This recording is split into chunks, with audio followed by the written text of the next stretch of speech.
अस्सलाम वालेकुम नाज़रीन। जैसे कि मैं आपके सामने पार्ट 11 को लेके आया हूँ तारीख़ इस्लाम के। इस पार्ट में हमने जहाँ से गुफ्तगू ख़त्म की थी 4 बे से, जहाँ वो वक्त वो साल था जहाँ से दावत ज़ुल-अशीरा इस्लाम सिर्री तौर पर 3 साल रहा। पहली बेसत, दूसरी बेसत, तीसरी बेसत। सिर्री साल वो कहते हैं जब इस्लाम छुप छुप के एक दूसरे को अल्लाह का और रसूल का पैगाम एक दूसरे को लोग बयान करते थे, वो सिर्री तौर पर था। 4 बेसत पे दावत ज़ुल-अशीरा का वाक़या दरपेश आता है, जिसमें खानवादा रसूल खुदा सल्लल्लाहु अलैहि वसल्लम के लोगों को बुलाया जाता है और कुरैश के, जिनको कुरैश कहा जाता है, उनको बुलाया जाता है और वो वाक़या ज़ुल-अशीरा होता है, जो मैंने पिछले पार्ट में आपके सामने खिदमत में पेश किया था। अब नाज़रीन 5 बेसत आती है। 5 बेसत में 11 मर्द और 4 औरतें हब्श एक अफ्रीका में एक जगह है हबशा, वहाँ पे हिजरत करके जाते हैं। चूँकि धीरे धीरे कुफ़ारे मुशरिकीन जो मक्का के थे, उनका जुल्म धीरे धीरे लोगों पे बढ़ रहा था, तो 11 मर्द और 4 औरतें हिजरत करती हैं। और इसी 5 बिसत को हमारी और आपकी शहज़ादी जनाब फ़ातिमा ज़हरा अलैहिस्सलाम की यौम विलादत भी होती है। और ये भी बताता चलूँ कि जो जनाब अम्मार यासिर की मादर गिरामी थी, उनको बहुत बेदर्दी से शहीद किया जाता है। और यहाँ पे ये भी बताता चलूँ कि जो कुरैश है,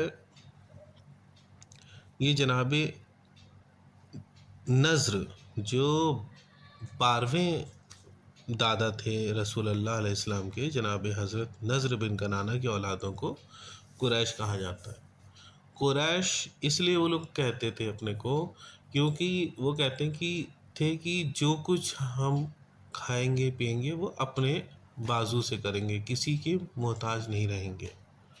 तो उनको अपने बाजू में बहुत भरोसा था, इसीलिए उनको कुरैश कहा जाता है। साथ ही साथ वो ट्रेडिंग करते थे, बिजनेस करते थे। अब यहाँ पर नाज़रीन की खिदमत में ये भी बताना चाह रहा हूँ कि 3 चीज़ें हैं: कुरैश, बनी हाशिम, बनी उमैया। ये इनमें क्या क्या डिफरेंस है? कुरैश, जैसे कि मैंने आपको बता दिया, रसूलुल्लाह सल्लल्लाहु अलैहि वसल्लम के जो 12वें दादा थे, जनाब नज़्र बिन कनाना की जो भी औलादें हुई हैं, उन सब को कुरैश कहा जाता है। अब बनी हाशिम कौन है और बनी उमैया कौन है? अब कहा जाएगा कि ये बनी हाशिम बनी उमैया भी कुरैश है।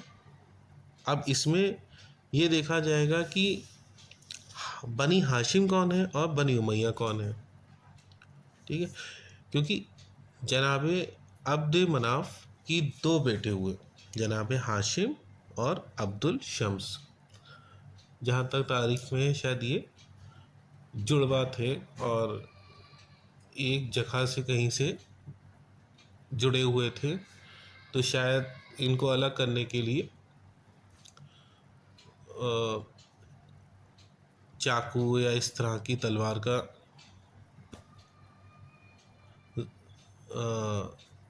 इस्तेमाल किया गया था, जिसकी वजह से बहुत खून बहा था। तो यही उस टाइम के जो नजूमी थे, उन लोग ने कहा था ये कल को एक बहुत बड़े जंग के बारे में, ये दोनों ख़ानदानों में जंग होगी। तो वही आगे चल के करबला की जंग आप देखते हैं। अच्छा, अब यहाँ पर ये भी देखते हैं कि जनाब हाशिम की कौन कौन औलाद थी। जनाब हाशिम के बेटे जनाब अब्दुल मुत्तलिब, जैसे कि मैंने आपको बताया, रसूलुल्लाह के दादा थे। जनाब अब्दुल मुत्तलिब के 10 बेटे थे। 10 बेटे, एक बेटे का नाम जनाब अब्दुल्ला जो रसूलुल्लाह सल्लल्लाहु अलैहि वसल्लम के वालिद थे। दूसरे बेटे जनाब अबू तालिब अलैहिस्सलाम। तीसरे बेटे जनाब हारिस जो सबसे बड़े थे।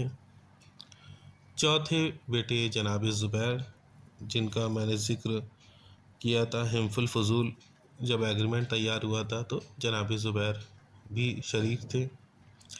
जनाब एक बेटे का नाम जनाब हमज़ा जिनको आप जानते हैं बहुत अच्छी तरह से, और एक बेटे का नाम जनाब अब्बास। ये वही अब्बास हैं जिनके बेटे जनाब अब्दुल्ला मौला कायनात हज़रत अली इब्न अबी तालिब अलैहिस्सलाम के सामने बिस्मिल्लाह की तफसीर पूछ रहे थे तो कि सुबह फ़ज्र की अज़ान होने लगी और मौला अली की तफसीर नहीं ख़त्म हो पाई। तो नाज़रीन, चूँकि थोड़ा सा तफसील में वीडियो बढ़ता जा रहा है आगे, मैं चाह रहा हूँ वीडियो को यहीं पे रोकता हूँ। इसी से मैं नेक्स्ट वीडियो यहीं से कंटिन्यू करूँगा। तब तक के लिए खुदा हाफिज़।